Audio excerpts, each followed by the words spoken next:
Government of India department of atomic energy கீழே இயங்கி வரக்கூடிய Indira Gandhi centre for atomic research IG CAR கல்பாக்கத்தில் apprenticeship ட்ரைனிங்க்கான நோட்டீஸ் வந்து வெளியிட்டிருக்காங்க.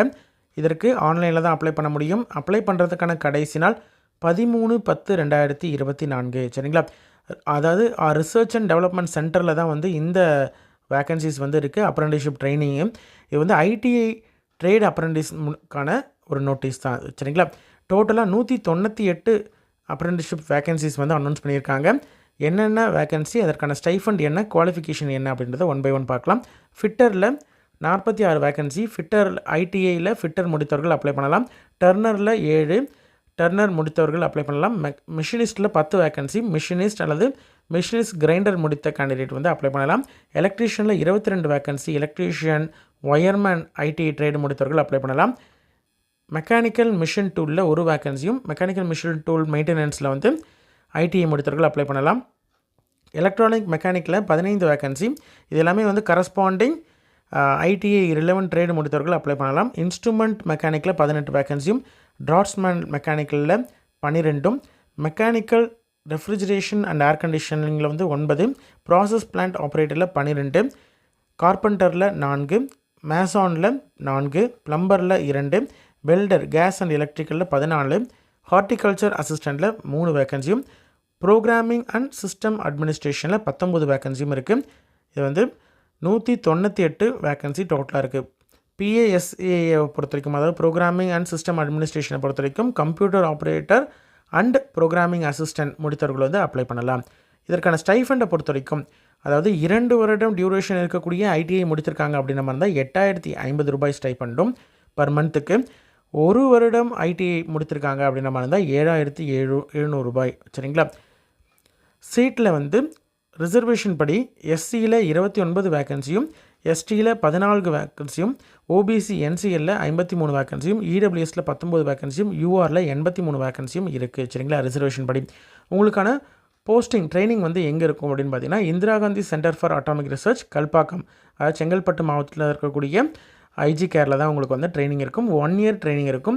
ஏஜ் லிமிட்டை பொறுத்த வரைக்கும் மினிமம் 18லேருந்து மேக்ஸிமம் 24 வயது வரைக்கும் இருக்கக்கூடிய கேண்டிடேட் அப்ளை பண்ணலாம். கட் ஆஃப் டேட் வந்து லாஸ்ட் டேட், அதாவது 13/10/2024 தான் கட் ஆஃப் டேட். அன்னைக்கு 18லேருந்து 24 வயது வரைக்கும் இருக்கக்கூடிய கேண்டிடேட் அப்ளை பண்ணலாம். ஏஜ் ரிலாக்ஸேஷனும் உண்டு சரிங்களா. எஸ்சி எஸ்டி ஓபிசி என்சிஎல் கேண்டிடேட்டுக்கு ஏஜ் ரிலாக்ஸேஷன் உண்டு ஆஸ் பர் கவர்மெண்ட் ரூல்ஸ் படி. அதாவது எஸ்சி எஸ்டி கேண்டிடேட் இருந்தாங்கன்னா இந்த 24 + ஒரு 5 வருடம் எக்ஸ்ட்ரா ஏஜ் ரிலாக்ஸேஷன் உண்டு. அதுவே ஓபிசி என்சிஎல் கேண்டிடேட்டாக இருந்தாங்கன்னா 24 + 3 வருடம் எக்ஸ்ட்ரா ஏஜ் ரிலாக்ஸேஷன் உண்டு. பிடபிள்யூடி கேண்டிடேட்னாங்கன்னா 10 வருடம்.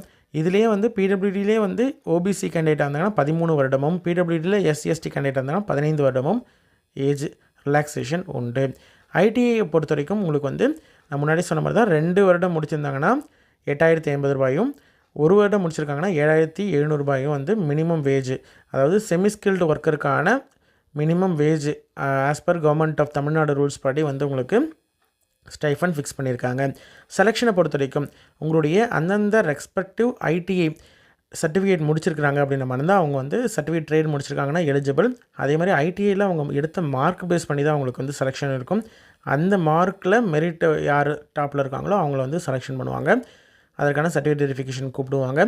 10th இப்போ 2 பேர் ஒரே மார்க் எடுத்திருக்காங்க ஐடிஐயில் அப்படின்ற மாதிரி இருந்தால் அவங்களுடைய 10th அல்லது 8th எவ்வளோ மார்க் எடுத்திருக்காங்களோ அதை பேஸ் பண்ணி அவங்களுக்கு வந்து கொடுப்பாங்க. அதுவுமே சேமாக இருக்குது அப்படின்ற மாதிரி இருந்தால் யார் வந்து முன்னாடி இயர்லியராக பிறந்திருக்காங்க, ஏஜ் வந்து அதிகம் அப்படின்றத அவங்களுக்கு வந்து கொடுப்பாங்க சரிங்களா.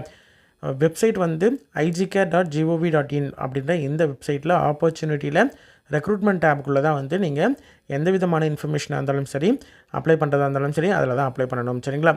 ஜென்ரல் இன்ஸ்ட்ரக்ஷன் என்ன கொடுத்துருக்காங்கன்னு பார்த்தீங்கன்னா, நீங்கள் ஆன்லைனில் அப்ளை பண்ணுறதுக்கு முன்னாடியே கரெக்டாக நீங்கள் வந்து இன்ஸ்ட்ரக்ஷன் ஃபுல்லுத்தையும் தெரிஞ்சுக்கிட்டு அதுக்கப்புறம் எலிஜிபிள் அப்படின்ற மாதிரி இருந்தால் மட்டும்தான் அப்ளை பண்ணணும்.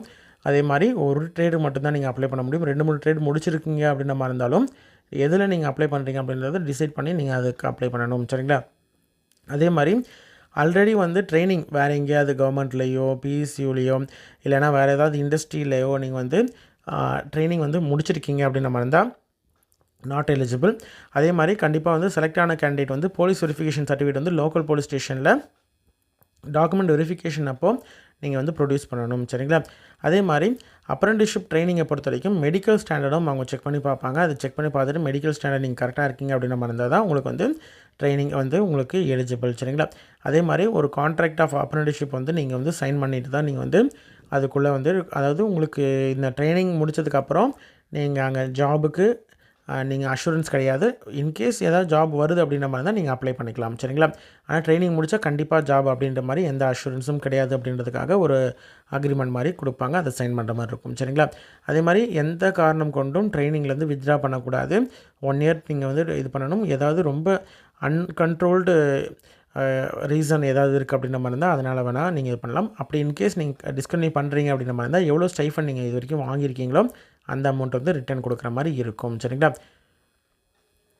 அதே மாதிரி ரிமைனிங் எல்லாமே வந்து அப்ரெண்டிஸ்ஷிப் ஆக்ட் படி தான் உங்களுக்கு வந்து ஃபுல் அண்ட் ஃபுல் ரூல்ஸ் இருக்கும். அது மட்டும் இல்லாமல் இது வந்து special provision atomic energy act 1962 கீழே வரதுனால அந்த ரூல்ஸ் படி என்னென்ன ரூல்ஸ் அண்ட் ரெகுலேஷன் படி அப்ரெண்டிஸ்ஷிப் என்னென்ன வருதோ அது எல்லாமே வந்து பொருந்தும் அப்படின்னு சொல்லியிருக்காங்க. எப்படி அப்ளை பண்ணணும் எலிஜிபிள் கேண்டிடேட் அப்படின்னு பார்த்தீங்கன்னா apprenticeshipindia.gov.in அப்படின்ற இந்த அஃபிஷியல் வெப்சைட்டில் தான் போய்ட்டு என்ரோல் பண்ணும்போது கண்டிப்பாக வந்து உங்களுக்கான யூனிக் ரெஜிஸ்ட்ரேஷன் நம்பர் வந்து உங்களுக்கு வரும்.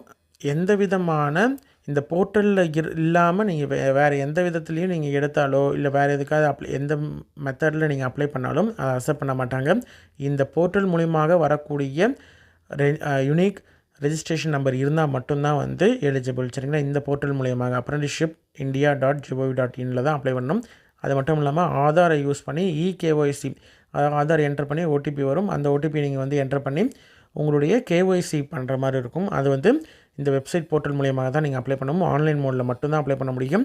வேறு எந்த மோட்லையும் அப்ளை பண்ண முடியாது. அப்ளை பண்ணுறதுக்கான கடைசி நாள் 13/10/2024 igcare.gov.inல ஆப்பர்ச்சுனிட்டிஸ் ரெக்ரூட்மெண்ட்குள்ளே தான் வந்து உங்களுக்கான நோட்டிஃபிகேஷன் கொடுத்துருக்காங்க. இன்ஸ்ட்ரக்ஷன் எல்லாமே அதில் தான் இருக்குது. சரிங்களா?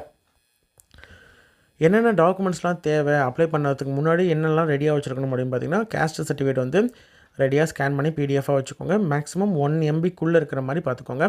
அதே மாதிரி 8th மார்க் ஷீட்டு அல்லது 10th மார்க் ஷீட்டு ஐடிஐயில் முடித்தீங்க இல்லையா அந்த ட்ரேடு சர்டிஃபிகேட் NCVTயாக இருக்கட்டும் அல்லது SCVT எதில் முடிச்சிருக்கீங்களோ அதற்கான certificate trade certificate semester wise mark ஷீட்டும் கன்சாலிடேட் மார்க் ஷீட்டும் சிங்கிள் பிடிஎஃபாக ஒரே பிடிஎஃப்பில் 5 MBக்குள்ளே இருக்கிற மாதிரி ஒரு பிடிஎஃபாக நீங்கள் வந்து ரெடி பண்ணி அதை வச்சுருக்கணும். அதை நீங்கள் வந்து அப்லோட் பண்ணுற மாதிரி இருக்கும்.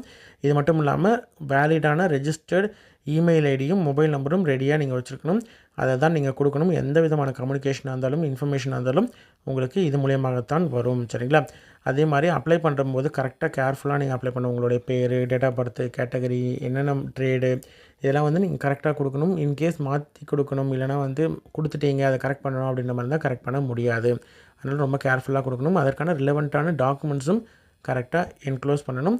அதே மாதிரி இன்டர்வியூக்கு வரும்பொழுது அப்ளிகேஷனோட பிரிண்ட் அவுட்டு அதே மாதிரி ரீசெண்டான passport size photo police verification certificate அதே மாதிரி டேட் ஆஃப் பர்த் இல்லைனா வந்து அதற்கான பர்த் சர்டிஃபிகேட் இல்லைனா வந்து 10th mark sheet 8th 10th mark sheet இல்லைனா ஐடிஐ கோர்ஸ் முடிச்சிருக்கீங்களே அதனுடைய ஐடிஐடைய certificate community certificate EWS candidate அப்படின்ற மாதிரி தான் அதற்கான சர்டிஃபிகேட் பிடபிள்யூ கேண்டிடேட் அப்படின்ற மாதிரி தான் அதற்கான சர்டிஃபிகேட் பேங்க் அக்கௌண்ட்டோடைய பாஸ்புக்கு ஆதார் கார்டோடைய காப்பி ஆதார் கார்டு வச்சு எடுத்துகிட்டு வரணும் பேன் கார்டோடைய காப்பி இது எல்லாமே ஒரு செட்டு வந்து ஜெராக்ஸ் எடுத்துகிட்டு வரணும்னு சொல்லியிருக்காங்க. apprenticeshipindia.gov.in தான் ஆன்லைன் போர்ட்டல் அதில் தான் அப்ளை பண்ணணும்.